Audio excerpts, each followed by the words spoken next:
being of service to over 100 million people. How has your nervous system healing helped you cultivate the capacity to serve at that level? My nervous system is something that I am always just being aware of, because I know that the more in alignment that my nervous system is, the more that I am able to show up. I mean, your emotions are going to be the gateway to your awakening. It has to happen within the nervous system. That's why we chose to be a human being, was to incarnate into a vessel that has emotions. And through all the spectrum of emotions, that's how I truly get to know thyself, because that's what I am. I am an emotional being, which helps my soul in its evolution. Yeah, the state of my nervous system is what allows me to be regulated and coherent as I move through everything. So beautifully put. Yeah. I feel very devoted to this path and being a good steward of the work. The breath work, the Soma wisdom can bring me home to allow spaciousness, and access for it to actually get to exist in my body before I try to exit it out, which would be from the mind, right?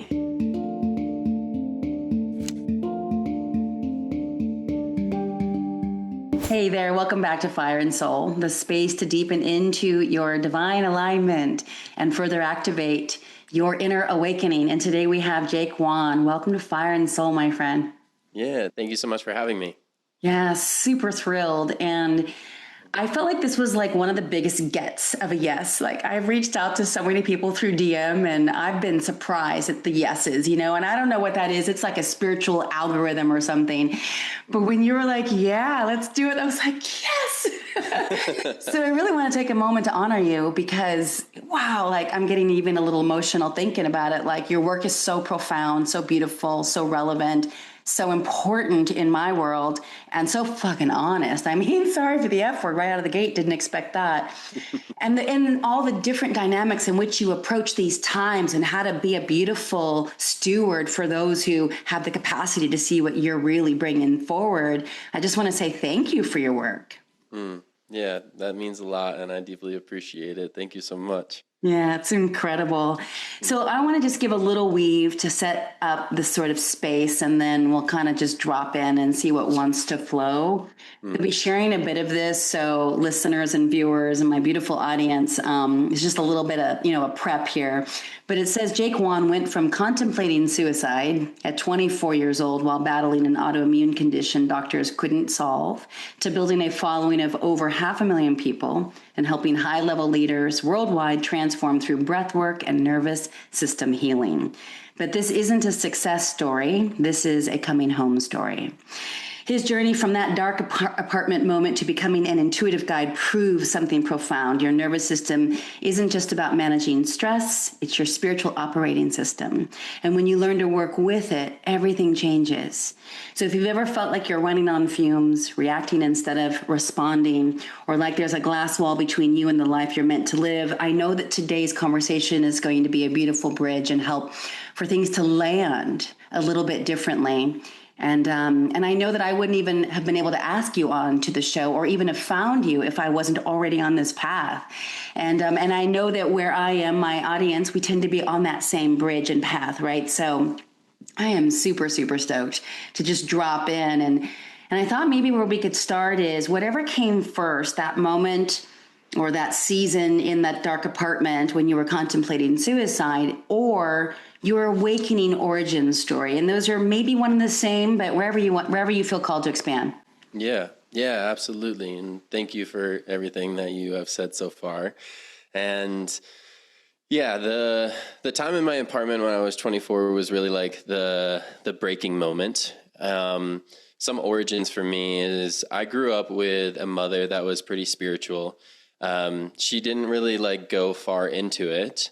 But she was a Reiki master, yoga instructor. And so I grew up around that, but it really wasn't, I grew up in a small town in Rhode Island. So spirituality and any of that was not there. As I was growing up, for me, my entire life until I was 22, 23 was football. And that's all that I thought about. And that's what I grew up doing.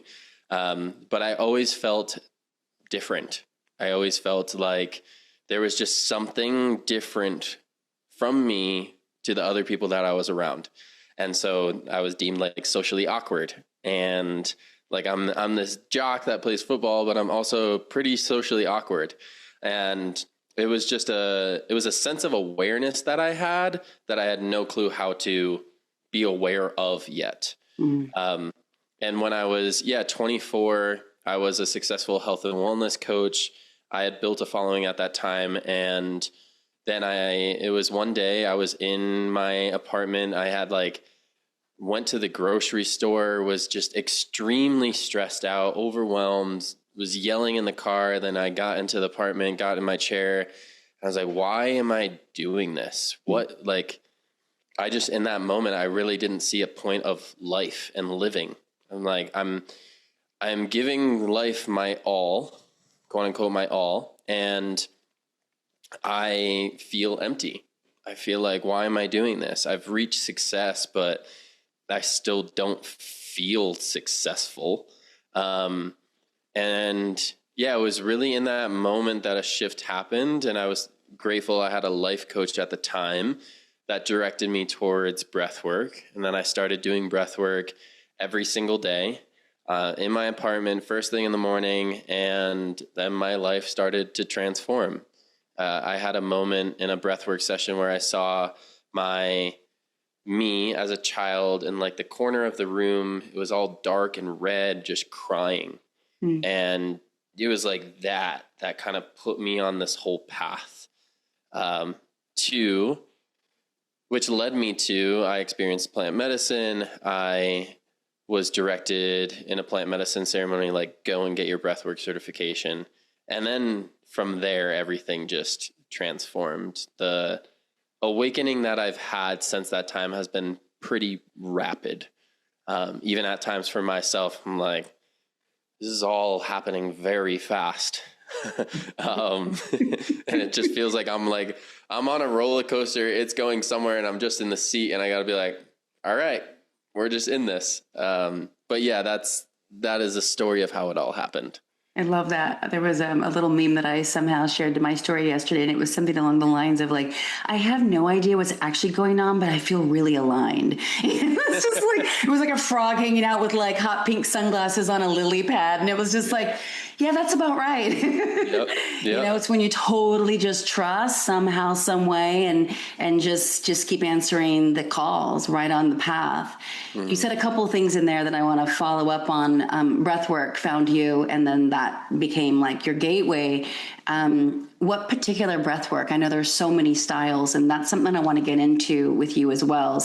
How to discern what breathwork is the right breathwork for someone, depending on their nervous system state or whatever their health. Yeah, for sure.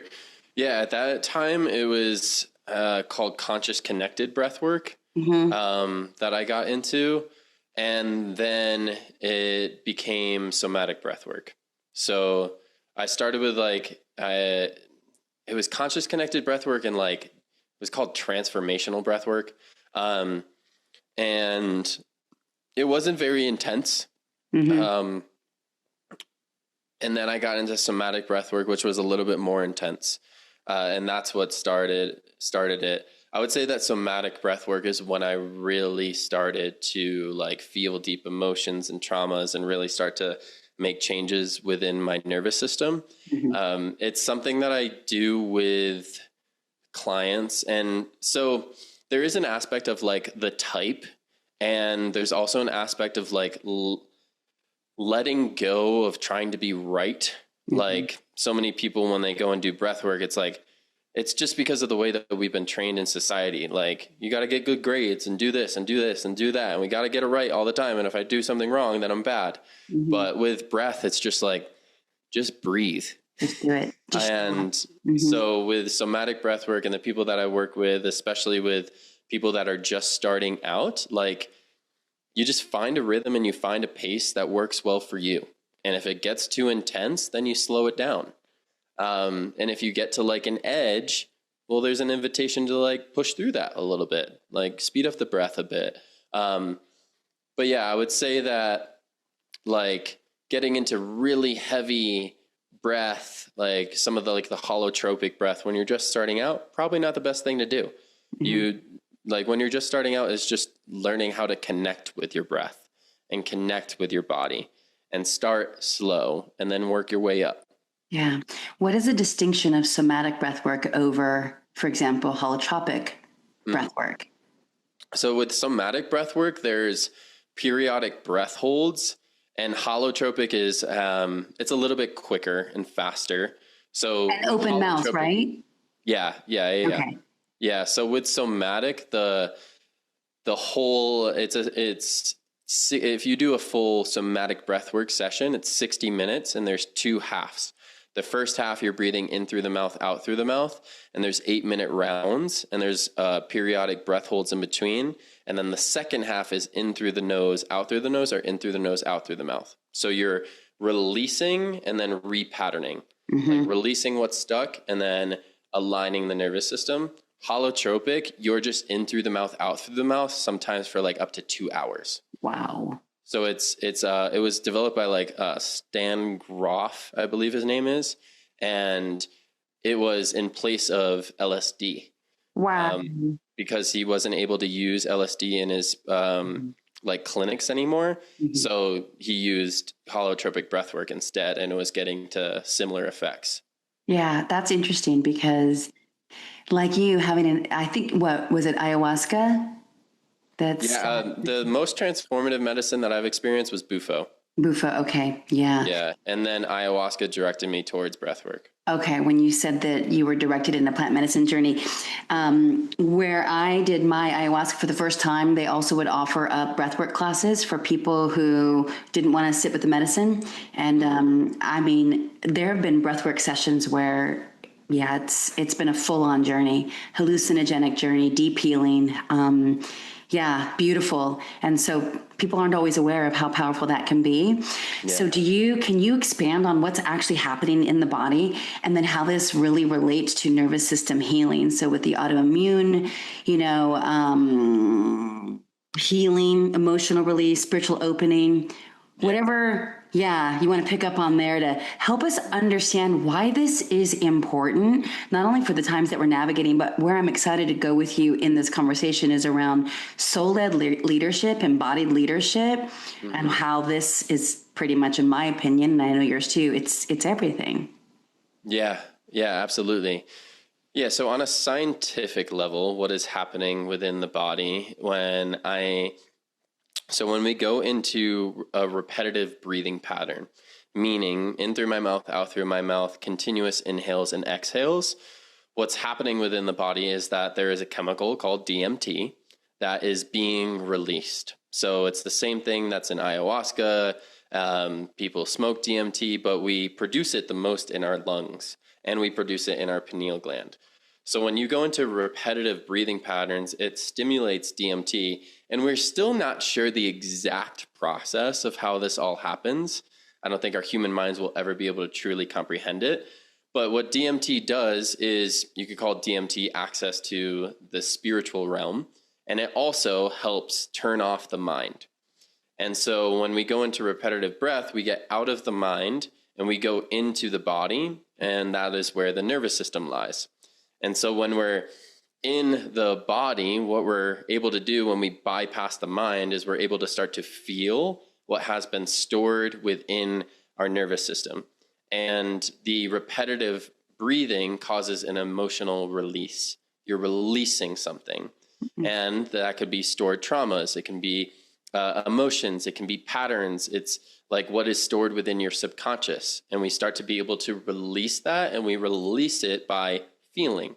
When we bypass the mind, we can feel what's in the body. And through that release, what we do is we create space. We create, we're literally letting go of the lower vibration emotions in our body, which causes us to raise to a higher vibration. And in the spiritual realm, a lot of people will look for their awakening in plant medicine, in something outside of themselves. And plant medicine is beautiful. It gives us access to really see what and who we truly are, but it has to be embodied. If my mind knows that I am a fifth dimensional being, but my body has shame, guilt, and fear stored within it, I will never be able to live as that because my body and my mind are not on the same page. So what breath allows us to do is to feel, and through feeling and through emotion, that is how we truly get ourselves into a state where we come into direct alignment with what it is that we know that we are. And we get to live as that. So beautifully put. Yeah. This is really cool time. We feel very devoted to this path and being a good steward of the work. And so I say that to you because what really kind of snagged my soul when I came across your work was that one episode titled "The Number One Way to Heal Naturally." And I was like, what's that? And you said, it's breath work. And I was like, oh, because that is such a missing piece in so many other people's work, right? Even the nervous system healing. I work with the gene keys a lot with a lot of private clients and groups now.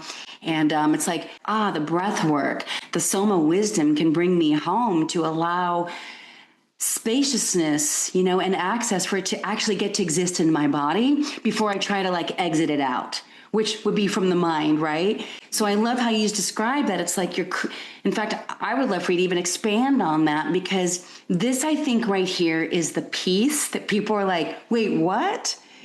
Just like, how do I from the mind leave that, go down into my body? So it's like a descended ascension or embodied ascension.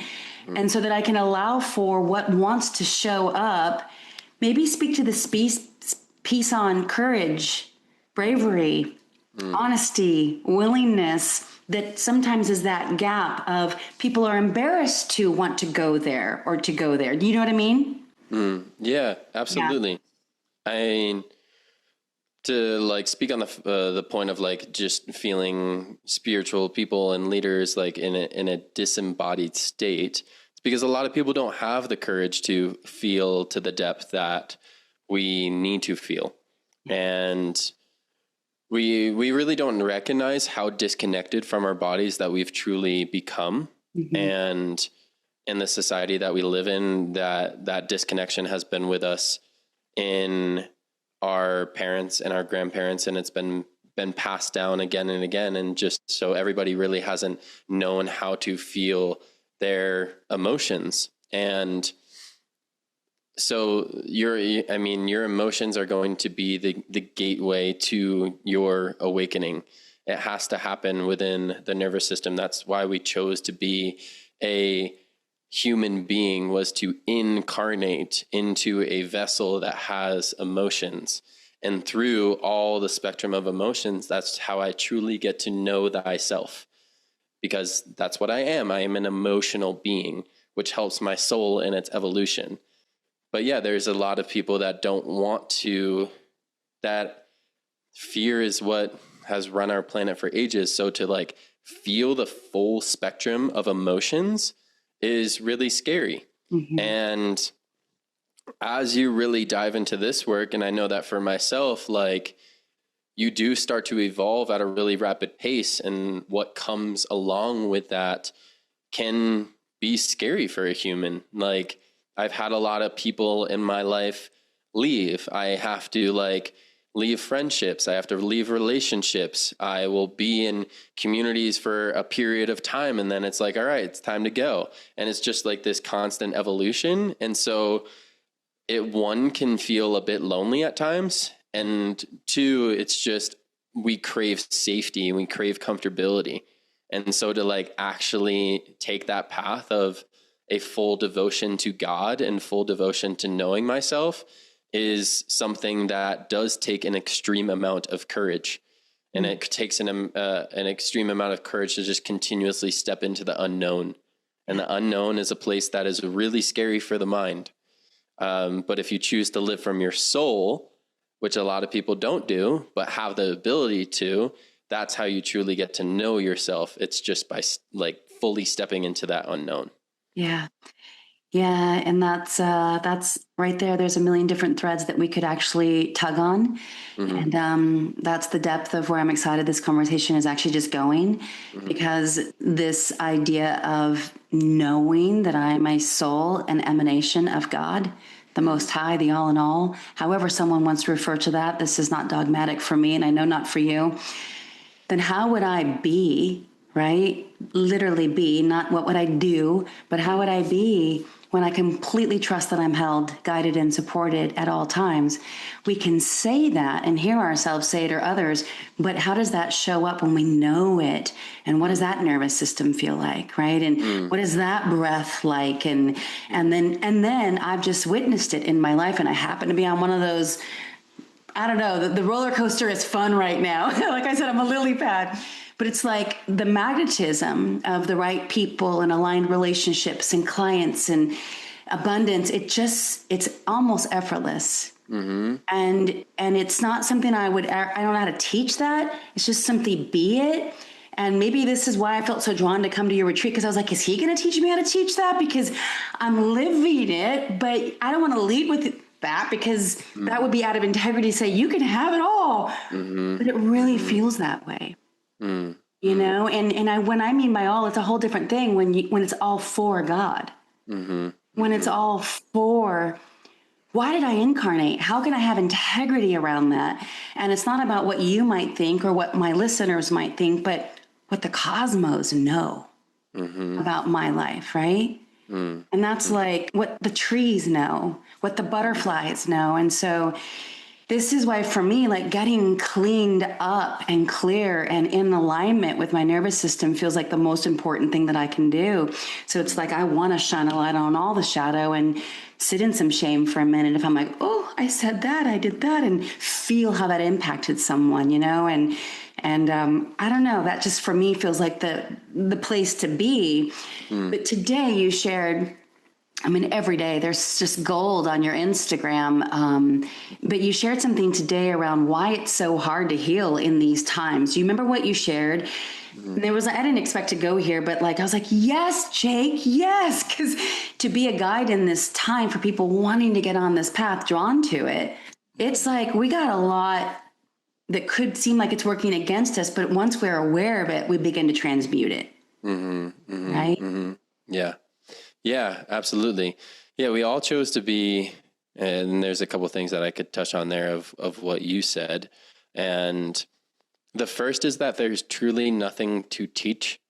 There's that we are here to do is help others remember. Yeah. And every single person has the knowing within themselves. Every single person has all the information. If we are truly all one part of the infinite creator, that means that you, I, every single person has access to the same information. There is nothing that you know that I don't. And what we do is we just help others remember. And so it's truly just a being state. When we are in a full state of coherence and like being fully in the body and fully cohere and have a nervous system that's fully cohere, there's truly nothing that you have to do. You just walk through life and you help others remember. Because it's like, it's that. It's that. And that's how we help others remember, is just through being. And during this time, to answer the question, like, yeah, it is a difficult time to heal. And it is a hard, it feels difficult during this time. It feels like a lot. And we chose to be here during this time. We chose to be here during this time where the planet is shifting in consciousness, where we as a collective consciousness are awakening our consciousness as a whole. And so with that, like, yes, we are doing healing for ourselves and our own souls, but we all are connected. So we're all healing together. So we're not just feeling our pain, we're feeling collective pain. We're not just feeling our suffering, we're feeling collective suffering. We're not just feeling our karma, we're feeling collective karma. And so that's why it feels hard. It feels like a lot. But the more of us that continue to come back to our breath, focus on our nervous systems, then it's not like there's a few people doing this work. It's like everyone's doing this work together. And we start to remember together. Yes. So I do believe that we will get to a place where there's a lot more ease and a lot more peace. It's just there's the few of the many during right. this time that are truly choosing this path. Yeah. And it really, in many ways, I'm sure for you too, it can feel easeful right now for you. Right. And then there are more of us finding each other, and we just want to continue to amplify this vibration through being. So what you said, I'm very much in resonance with. You talked about this evolutionary shift in consciousness. And of course, it's our planet, Mother Earth, our home, the sentient being. And we are not disconnected from her. It's all interconnected, this collectiveness. And you talked about moving from 3D to a next dimension. And you're one of the few that says we're moving into 4D. Mm-hmm. And what do you think? I'm just curious. What do you think is happening? Why so many people have skipped fourth density and moved right into the fifth density? Just what is your take on that? Because so many people, it's like 3D to 5D, and it's like, what about 4D? And I'm just curious about it all. But when I hear someone like yourself, that resonates for me because, I'm happy to share mine after you, but curious. Yeah, for sure. So I'll first want to clear something up here. Like when I speak about this, I'm speaking of levels of consciousness, yes, which are our densities. Yes. So like we are moving from third density consciousness to fourth density consciousness. And we are also moving from third dimension to fifth dimension. Yes. Thank you for the distinction. So there's not like a skip from third density to fifth density, but we are moving from third dimension to fifth dimension. So fourth density and fifth dimension are kind of very similar, and third density to third dimension are very similar as well. Mm-hmm. So what we are moving into during this time is a place of fear into a place of love and unity, which you could call fifth dimension, you could call it fourth density. Yes. And so that is the transitory period that we are moving through. We truly already are there. It's just we are releasing, Dolores Cannon is somebody that talks about this, of like, we're just releasing the karma of third density. Yeah. And so we just gotta that's why if your job isn't resonating with you, like the things that we used to get away with, we can no longer get away with. Like if you work a job that doesn't fully align, like if you stay in it, there's going to be a time where you have to let it go. Yeah. There's going to be a relationship where there's no choice. You gotta let it go. So it's like everything that does not align to our fourth density consciousness has to go. And for those that choose to not awaken during this time, there is kind of an old place that they will be left behind in, because everything has to evolve. That is the nature of consciousness. It needs to evolve. It needs to expand. So we are moving into that state together. Yeah. You're the first person that I've ever heard talk about the distinction between fourth density and fifth dimension. I mean, I'm clear that those exist, but I hadn't heard someone talk about how they're parallel tracks and how they're not mutually exclusive, and how third density to fourth density is consciousness. For me, the way that I resonate with that is chakra alignment, moving from the lower three chakras in my own consciousness, right? My me, mine, it's all about me, up to the heart, fourth density, really, fourth chakra, which is all around unity. Fifth dimension, that's a really cool idea. I had never thought about it that way. And I'm down for that being a real possibility. I mean, how do we really, really know? I don't know, but I love that you're talking about it in a way where it doesn't feel misaligned. Yeah. It's, I mean, it's interesting to think about a fifth dimensional place that we all live in where, go ahead.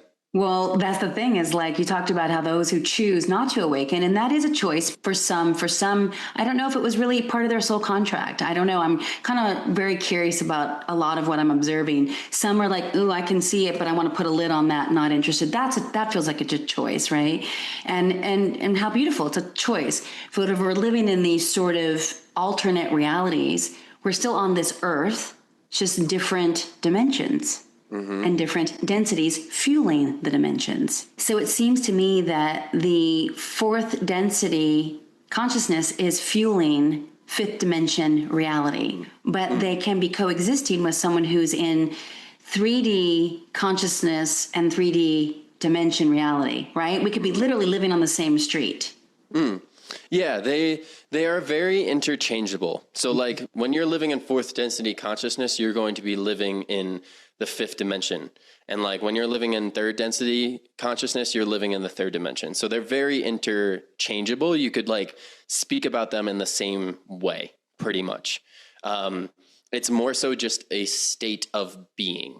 Yeah. So like when I'm in 5D or fourth density consciousness, I'm living in a state of love and unity. I'm living my life from my heart. When I'm in third density consciousness, third dimension, I'm living more from my mind and ego. And so it's just two different, it's not necessarily places that we go to.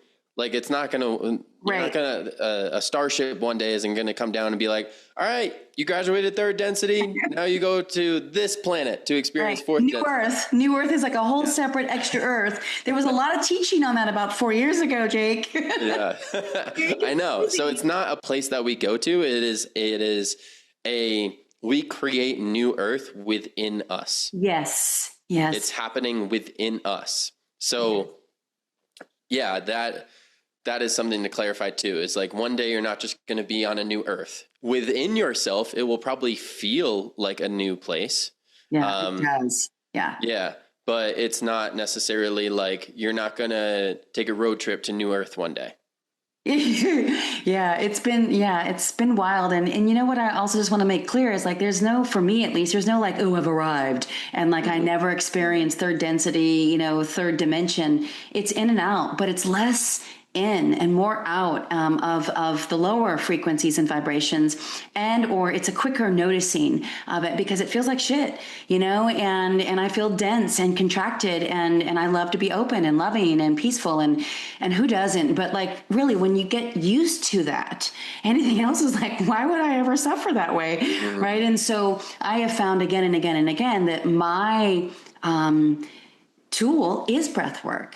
Mm-hmm. And prayer. And I love to sing mantras. That for me is just a way to just open up and give it all back to God at sunrise. So I've found my little devotional rituals, but for those who are newer on the path and the audience, they're on this and they're awakening. Like it's really cool to see us go further in, but what is a beautiful place to start? I know that we talked about breathwork and we're going to offer a little practice at the end, but for somebody who's like, ooh, am I in 3D? Where's a really good access point? Yeah. I mean, I will always say to start with getting connected to the breath, like just becoming aware of it. Most people aren't even like, it's a thing that we do from the minute we're born to the minute we die. Yeah. And we do it all throughout our lives. And just most people are never aware of their breath. Like it's something that you just do, but you don't really think about. And so when you just start to become consciously aware of your breath and where you are breathing into, that's the first place to start. Because what do you mean by that? Where you are breathing into? Yeah. So it's just being like, where is my breath in my body? Most people are walking around breathing through their mouth and it's very, very short. Like it's like up in the chest. It's like collarbones up. This is why you see so many people tight in the shoulders. And when you are short on breath, you're literally blocking life and spirit from moving through you. And so when you take deep breaths into your diaphragm and you breathe down deeper into your root in your diaphragm, that is when you allow life and spirit to move through you. And it's when your nervous system is going to become much more regulated. So it's just noticing, like, where is my breath? And then taking the time to really focus into like breathing deeper breaths. And as you do that, it's becoming aware of how your body feels. Yeah. Like, how does my body just feel? Like, just start there. Of most people never even think about, like, most people will just be like, I have joint pain, let me take this Advil. I have a migraine, let me take Tylenol. Like, and that's how we treat it. And it's instead be like, connect with your breath. Why do I have a migraine? Why do I have joint pain? Why? Like, that's how it all starts, is like, why do I have this? Why is this here? Because that's consciousness starting to come into you. Like, consciousness starting to awaken when you just like, you wonder why. Yeah, that's really cool that you say it that way. I have begun to do a somatic check-in like every day, all day, honestly. And it's in my body. I notice when I'm just looking for sensation. It's really simple. And I'm experiencing, and I'm just looking for emotion, not a story, not meaning, just what's here right now. You know, and it's really been deeply helpful for me. In between, I had a couple of podcasts today, and I had a 30-minute break before we connected. And I found myself just kind of walking into the kitchen, knowing there are some chocolate chip cookies in the pantry. So I did a little somatic check-in, and I was like, I really wanted this conversation to go well. And I wanted to be present with you. And I was like, oh, well, then maybe just be present with me so that then I have the capacity to be present with you. Like, just that moment, right, of just checking in. Well, maybe just go and do some little breath work right now. And that's exactly what I did. So kind of weaving there, you know, when you think about your apartment moment and contemplating suicide to now, you know, being of service to over 100 million people, how is your nervous system healing helped you cultivate the capacity to serve at that level? Yeah, That's a big one, isn't it? that's a great question. I mean, yeah, my nervous system is something that I am always just being aware of, because I know that the more in alignment that my nervous system is, the more that I am able to show up. And it's become like the breath helps me a lot, and the somatic check-ins help me a lot. But it's more so just been like navigating through life and letting life be the practice of each moment, like being aware of it and seeing what my reality is reflecting back to me and moving through that. It can be a little bit trippy at times, but I'm just always being aware of, what reality is reflecting back to me, what my community is reflecting back to me, what my social media is reflecting back to me. And it's just like this devotion to knowing myself on a deeper level. And the state of my nervous system is what allows me to be regulated and coherent as I move through everything. And if I get out of coherence, I can recognize and notice that. But I'm able to show up in my highest degree based upon the coherence within my nervous system. You talked about, sorry, you're going to speak. No, go ahead.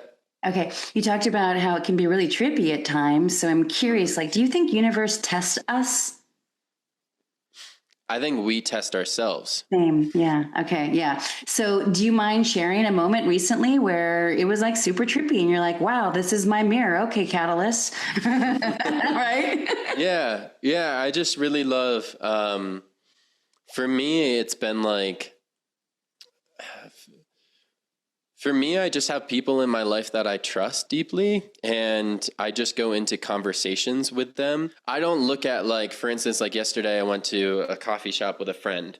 I don't really look at that as like a coffee shop with a friend. I'm like, I know that I'm about to go into something where I'm going to be constantly reflected back to. Yeah. And so I just welcome that. That's like stepping into the unknown. And through those reflections, which is really just reflections of myself, because I am you, you are me, we are one. So I'm just reflecting back to myself. And I really love those moments where I get reflections from like deep friends where I'm like, oh, like I didn't see that until now, because a part of myself reflected back towards me. And now I'm able to like really see that. And so, yeah, in terms of the trippiness, like it's interesting to walk about life and then not be aware of something. And then you get this reflection back and it's like this aha moment of like, whoa, I didn't see that until now. And just having a lot of those moments. Yeah, that's what actually put me in the path of trauma healing. Somatic wisdom was I had a string of some relational dynamics that the common denominator in these fallouts was me, and it was hard medicine to swallow. But it was also, as I've shared a few times, very liberating, because it was like, okay, I am going in and I'm going to find where this began, right? And I'm going to love it and embrace it and integrate it and reutilize this energy that's looking for resolution with the divine, I believe, seeking resolution. But it was just, just rampant and autopilot for protective patterns, and so anyway, that stuff again it's still newish to me, like maybe a year, and then some deeper stuff just a few months ago. But like you talked about earlier, when you go in, it can be really rapid because of all the preparation and all the capacity that we've been cultivating. And then when it's time, it's like, I can see it so fast and clearly now. Not always, there will always be more, right? There's going to be mirrors nonstop.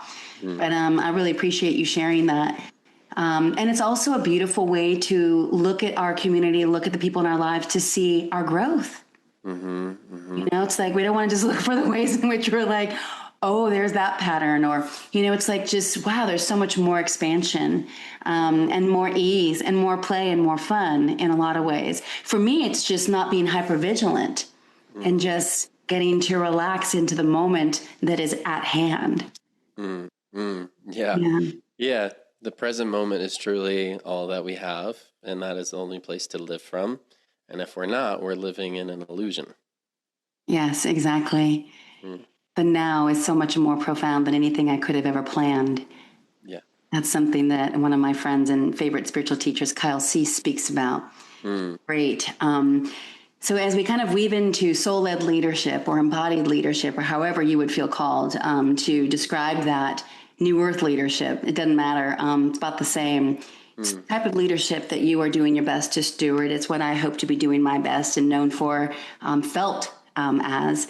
And what do you think has some people, or maybe a lot of people, still like, oh, it's hard for me to see that, but I know something is missing, right? So they find themselves maybe at your retreat or in the one-on-ones. But what is a good sort of mile marker for people to start to recognize that this is pretty much a mandate to turn inward and to start getting connected to their body, to their breath. So that, and then the piece of how does this connect to maybe their path of prosperity or abundance, or this is what people are very interested in. And of course, it shows up in a myriad of different ways. Once you really get on this path, you're so provided for.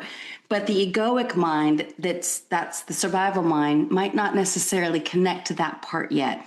There's a question in there somewhere. Maybe you know what I'm trying to ask. It comes from, there's an internal knowing somewhere within each person that if they truly choose to look into, that they're always being guided by. And what really brings you into that is that if you took a moment to like look around your life and look at, if you're in a relationship, what that looks like. If you have friendships around you, what do those look like? Your job, what does that look like? Like, what is your external environment reflecting back to you? And really take a moment to be with that and ask yourself, is all of this in my deepest alignment? And so for somebody that is like, I want to go down, like dabbling, like I want to go down this path, Well, it's probably because you're seeing your external reality, you're seeing the state of it, and it doesn't feel in your deepest alignment.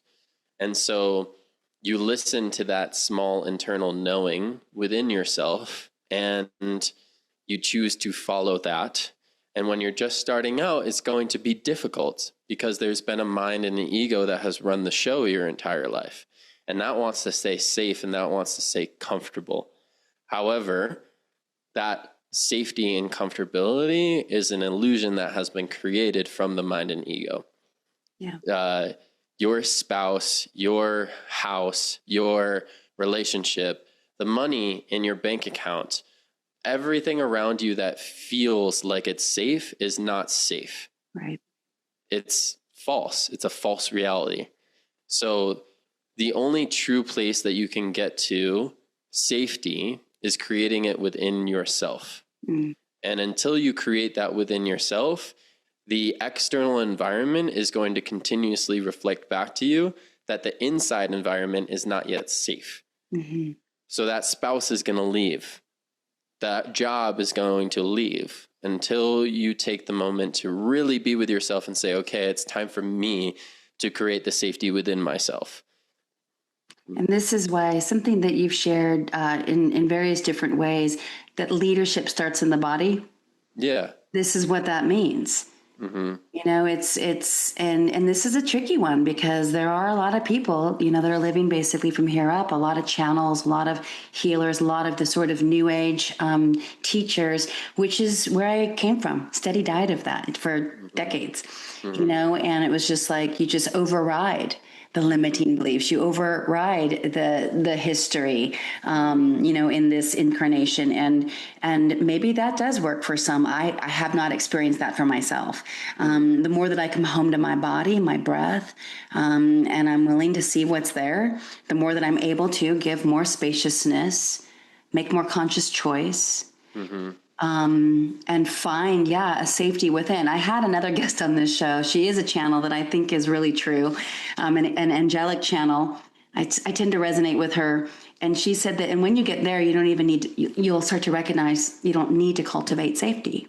Mm-hmm. Mm-hmm. You don't even need that because you know you're held. And I was like, well, then maybe we'll get there, you know, but right now that feels, for me, it still rings true is cultivating safety within, you know? Mm-hmm. Yeah. Yeah, as you continue to go down this path, like even in spirituality, like you start to recognize that everything that you have believed to be true is usually a fallacy. Like, that I need to create safety within myself. Well, and even like the aspects of channeling, like when you become fully in your body, fully coherent, fully incarnated, like fully here, you don't need safety. That's right. You don't need to channel anything either because you are it. That's right. So then there's like, it becomes an aspect of like, there's nothing left to be said. It comes back to like the I am, which is why there's nothing to teach. Exactly. And it's like, this is why it's like, and then, but you want to guide, you know, people who want to share and serve and guide and lead, and you're like, be, you know, but I believe and know that this is the way. Mm-hmm. And it sounds crazy to, you know, a third density consciousness. Mm-hmm. But that's what's beginning to kind of break loose, is this curiosity and like, oh, maybe it's not completely absurd. So what does true prosperity look like from that embodied place, from your experience and or observation? True prosperity? Yeah. I mean, not money. No. And it's not money. Like, being prosperous. And what does that truly look like? Mm-hmm.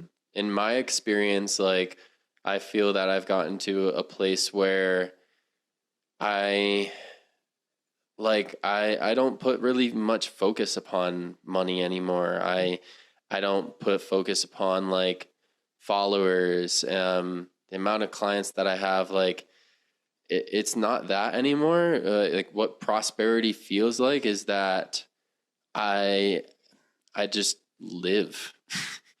And as I live, I am just like, there's always more to learn. There's always more to gain. And it's just feels like an excitement for life. Like, ooh, I get to go through the experience of being a human being, and I get to do that fully. And as I'm in this state, like, I have the ultimate trust in God, which is myself too. So I have the ultimate trust in myself that I'm always provided for. Yeah. All that is coming into my life is here for me. Mm-hmm. And it's just, what I would say it really feels like is just the like ultimate trust. Yes. That's true prosperity. Mm-hmm. Yeah. So I'm so excited and not surprised that, of course, you didn't take it to money. Mm-hmm. Money doesn't even exist. It's actually fake. As you know, fake AF. One of the main reasons that I was called to Austin was for the sovereignty space, real law. And so I definitely went down that space and I brought a lot of people with me, and that was very eye-opening ultimately, right? To just like, I can be completely free. And then what I really discovered was natural law. And I was like, if I don't actually resonate in that world even at all, it doesn't really apply to me. It's simply an offer of, do you want to be in the matrix or not? And I love you've taught on this of like, you trying to escape the matrix is it's like an entrapment. It's not possible because there's nothing to escape, right? Yes. Yep. And can you expand on that for a moment? I know we're getting near the wrapping up, but there's so much that I just love chatting with you about. But the true prosperity, just to wrap that one up for a moment. If there's anything that I could impart on our listeners and viewers, if there's a resonance anywhere near possible, is that true wealth, true prosperity it's an inner state, and it's the quality of our relationships. It's exactly what you've continued to share, throughout this conversation of look around your life, and that can be kind of brutal in moments, very confronting, but it's honest. Mm-hmm. And I know that's been the case for me, and I just get more excited and more excited, like a child, of like, what can I do about this, and how can I continue to expand into more of what true prosperity would look like for me. And honestly, the last two years feels like I don't know where the money comes from, but there's enough, and it's beautiful, and it just. I don't know. I used to stress and work 80 hours a week. Now I work like 8. And it's just like nothing changed in the financial department, but I'm given the spaciousness that my body needs to stay in this frequency, right? So that I don't waste it streaming and scrolling.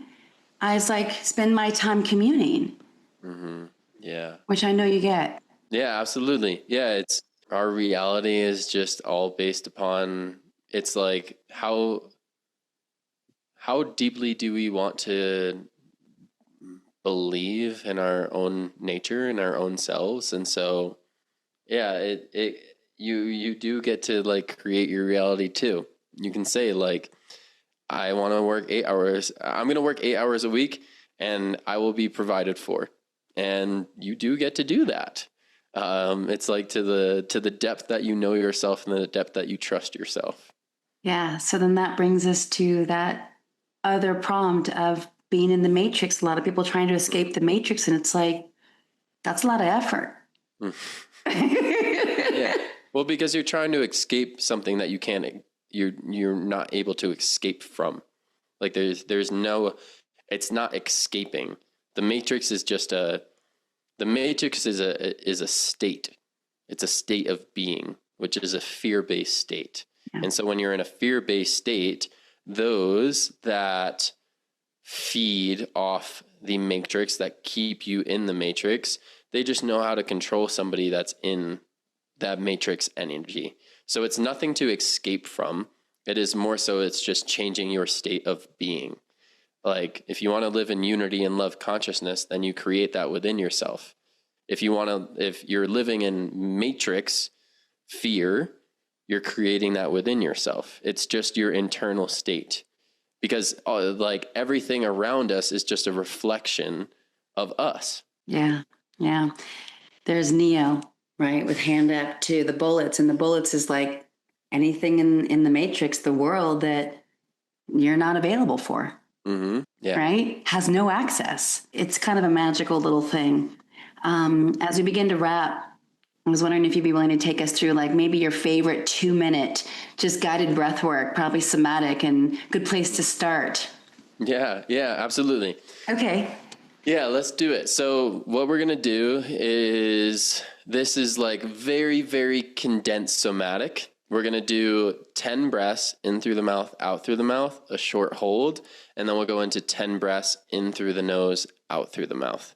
So what we're doing is we're clearing, and then we're becoming more centered. Okay. Cool. All right.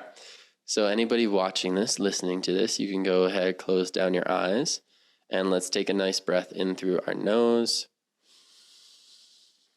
Let it out through the mouth. Another one in. Let it go out the mouth.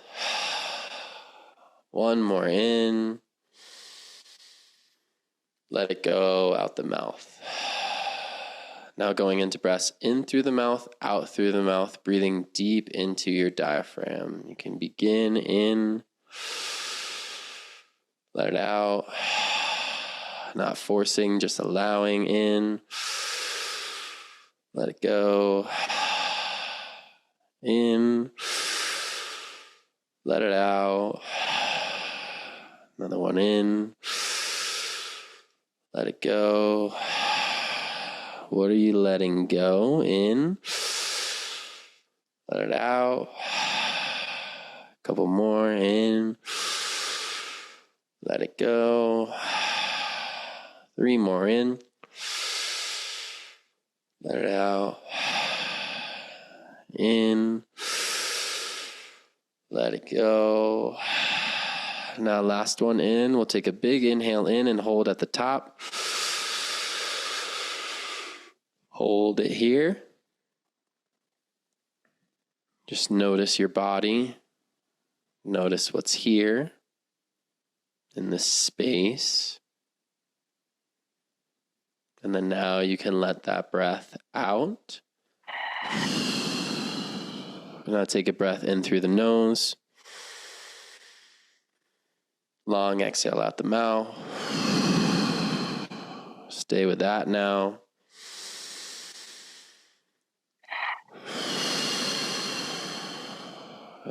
Just allowing yourself to settle in ease, bringing it in, letting it go. In, letting it out. A few more in. Long exhale out. Bringing it in. Letting it go. Now last one in. Big exhale, let it out. Hold here for a moment. Now let's take an inhale in. And let it go. And allowing yourself to slowly and gently come back. Thank you. Jake, before we wrap, I have to ask many things that I want to ask, but specifically, what is happening biologically and esoterically in the holds? That's what I live for. It's like going to yoga. I go for Shavasana, right? Of course, that's at the end. But I don't know a whole lot about breathwork yet. I'm new, maybe a year in. I'd love to hear from you. What's happening there? It's our direct connection to source. It's our direct connection to what we are, is in the stillness. When there's nothing to do, nothing to be, there just is. And that's what we are. So that's what I feel is happening in the hold. And I don't really think there is a logical sense to it. Yeah. And then I noticed too, depending on what's happening in my life, I can hold at the end of the exhale easily and sometimes not. Mm-hmm. And so then when I let go sooner than maybe yesterday's hold, Mm-hmm. I'm like, okay, so that's where I am today. Mm-hmm. Sometimes I'll do it over, not because there's an effort and I need to get it, but because I want to enjoy it. Mm-hmm. And oftentimes it's like 2-3 times over, it's not available today. Mm-hmm. You experience that as well? Yeah, absolutely. It's a beautiful place to check in with, like, it is your availability, and it's also like what state your nervous system is in truly as well. Yeah. Yeah. It's like how it's the safety within your nervous system, and it's the coherence that's within it as well. And it's okay to not always be in the most coherent state because you're a human being. That's right. Yeah, thank you for that. Is there anything else that you'd like to share or wish you'd been asked? Not really. No. I feel great right now. Yeah, it feels really good. And so what do you have coming up, and where is the best place for those who aren't aware of your work yet to find you? Yeah, absolutely. So I believe when this podcast releases, I will, on the evening that this releases, I'll be doing a 2-hour live workshop on I'll be there. healing. Cool. 29th, right? Yes. Of July for anyone listening in real time. Yes, and that's free. It is free. So yes. Cool. Okay, I'll be sure to link that in the show notes as well. Yeah. So for sure. So that is taking place within my free community. It's called Foundations of Ascension. Mm-hmm. And so that's a free space that I just teach the very foundations of breathwork and somatic healing. Mm-hmm. And then we do 2-hour live workshops inside of there. And then my space where I teach everything that I talked today on a much greater depth is called Ascension University. Mm-hmm. And that's where I teach breath, somatic healing, get into levels of consciousness. That's a great space. And as far as other things that I have coming up, our retreat did just sell out. So that's exciting. And that's exciting. Congrats. Yeah. For people listening, if you go to One Heartbeat Retreats, that's our retreat page. There's a wait list for our upcoming retreats. And when will that be? Because I may find myself there. We're still deciding that. Okay. All right. Cool. But most likely December, January timeframe. Okay, cool. Yeah. I want to also share with my audience that I actually bought a ticket to be to the one that you thought was going to be in July, actually pretty much right now-ish. Yep. Next week. And then due to all kinds of reasons, you had to change the venue and the dates a little bit. So, and then I'm not able to go to the one in September, and it's sold out anyway, but you gave me that opportunity to swap. So I just want to share that, like, that's how much I'm excited about your work and what you're doing and so many people that you're serving and by being. So thank you so much. I'll see you Tuesday night at your workshop and probably on retreat. And yeah, thank you so much for taking the time to join us on Fire and Soul. Yeah, thank you so much for having me. It was a beautiful conversation. Yeah, thank you.